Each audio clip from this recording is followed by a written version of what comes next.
The recent military coup in Niger elicited a swift and forceful response from European nations, particularly France, which put enormous pressure on the Economic Community of West African States, ECOWAS, to act decisively against the coup.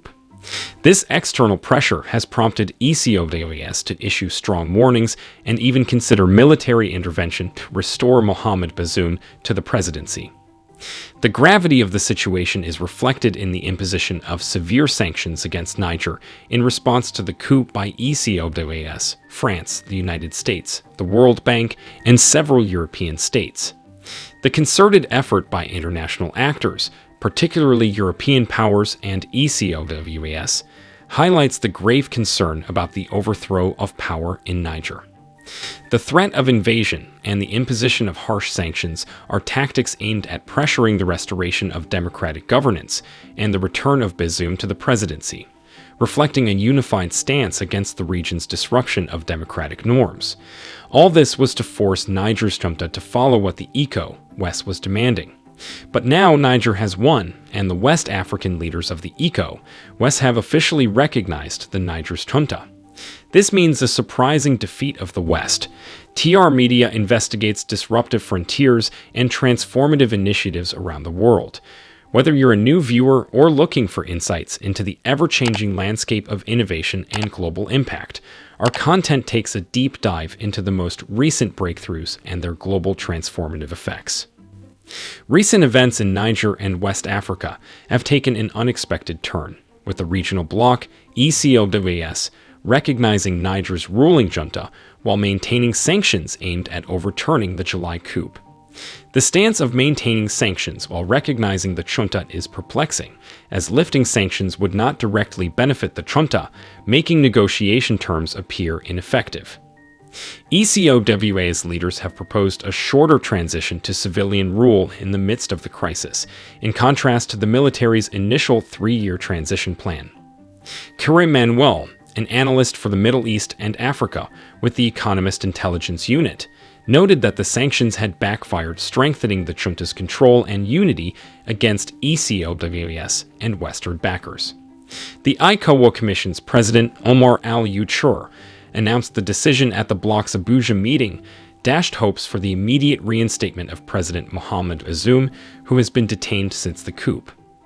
ECOWAS emphasized the demand for Bazoum's release without explicitly stating his reinstatement, indicating a shift in strategy toward a more pragmatic approach that could include accepting a civilian government as a solution.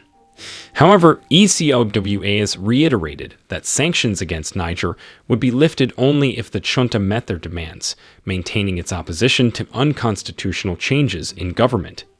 Meanwhile, the junta appears to be seeking alliances outside of the region, most notably with Burkina Faso, Mali, and Russia. The resilience of the Niger junta in the face of sanctions was highlighted during an ECOWAS meeting, but the highest West African court rejected the junta's request to lift the sanctions, ruling it unconstitutional. This contradiction highlights the junta's strength in the face of harsh sanctions, despite the IMF's prediction that Niger will be the world's 4th fastest growing economy by 2024. Following the coup in Niger in July, ECOWAS imposed harsh sanctions, including border closures and a halt in financial transactions. Despite Niger's appeal to the ECOWAS Court of Justice for provisional measures, the court declared the junta unconstitutional, complicating efforts to resolve the political crisis and restore civilian rule.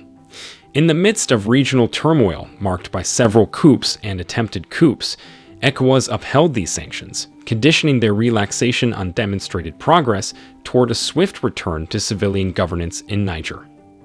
During the ECOWAS meeting, despite the bloc's insistence on President Bazoum's immediate return to power, the Niger junta detained him and proposed a 3-year transition period. Although the humanitarian situation in Niger was acknowledged, the rulers were accused of impeding the flow of authorized aid by failing to specify a viable short-term transition to civilian rule. President Tinubu of Nigeria, the current ECOWAS chair, and the United States Assistant Secretary of State for African Affairs took part in discussions aimed at assisting Niger's return to democracy and strengthening security in the Sahel region. The summit also addressed the postponed transitions to civilian rule and elections in Mali, Burkina Faso, and Guinea, which resulted in the lifting of travel restrictions for these countries' leaders. This development demonstrates ECOWAS' willingness to engage in negotiations with African countries under military rule, but it also requires realistic and timely transition plans. Efforts to negotiate Bazoum's release and transfer to a third country as a prelude to talks about lifting sanctions were rebuffed by Niger's military leaders, prompting Togo's President Gnassingbé to step in as a mediator. ECOWAS has not ruled out military intervention in Niger, but it appears increasingly unlikely. Faced with jihadist violence, the military regimes of Niger, Mali, and Burkina Faso have solidified their positions and formed a Sahel States alliance, particularly after the withdrawal of French troops from the region. Furthermore, recent coup attempts in Sierra Leone and Togo have exacerbated West Africa's volatile situation.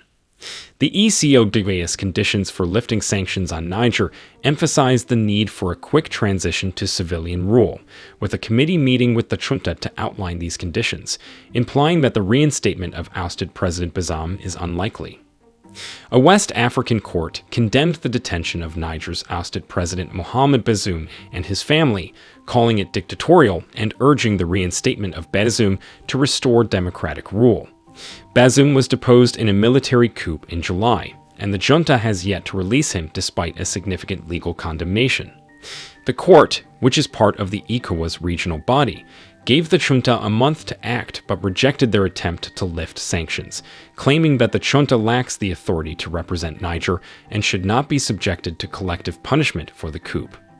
The junta's refusal to obey the court's order, as well as their subsequent actions, such as cutting spending and canceling security treaties with Western nations, reflect their resistance to external pressures, particularly from France and the European Union.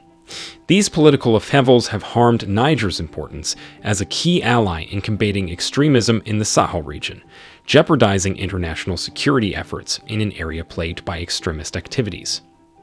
Following the coup, ECOWAS imposed harsh sanctions on Niger in order to restore ousted President Mohamed Bazoum, but the ruling junta's resistance exacerbated suffering among the populace rather than weakening their grip. These measures wreaked havoc on education, healthcare, and business, demonstrating the difficulties of applying external pressure. Unintended consequences of the sanctions exacerbated the crisis in both Niger and neighboring Nigeria, worsening food insecurity and causing widespread power outages. The junta's portrayal of the coup as a struggle against France has muddied public opinion, making it difficult to take a clear stance on the situation in the face of sanctions that may not sway their decision to reinstate Bazoum. Sanctions against Niger have had a knock-on effect, affecting Nigeria, disrupting border trade, and exacerbating humanitarian crises. Niger's restrictions have hampered aid exemptions, impeding relief efforts despite rising food prices and power shortages. The junta's portrayal of the coup as a form of resistance against France has complicated public sentiment, making it unclear whether these sanctions will prompt the junta to reinstate Bazoum or if ECOWAS-affiliated courts will compel their compliance. The issue of European countries recognizing Niger's junta is complicated. With few options to reverse the coup, it's unclear whether they'll eventually recognize the junta's authority. The situation is stuck in a rut, with domestic pressures remaining low and the junta's stance against external intervention complicating prospects for a quick resolution. Do you want to watch more videos like this one? If yes, subscribe to our channel and press the bell icon next to it. We have decided to bring videos on something nobody talks about: the black culture, civilization, history, and evidence about how glorious blacks have been. Thanks for watching, and until the next video, stay tuned.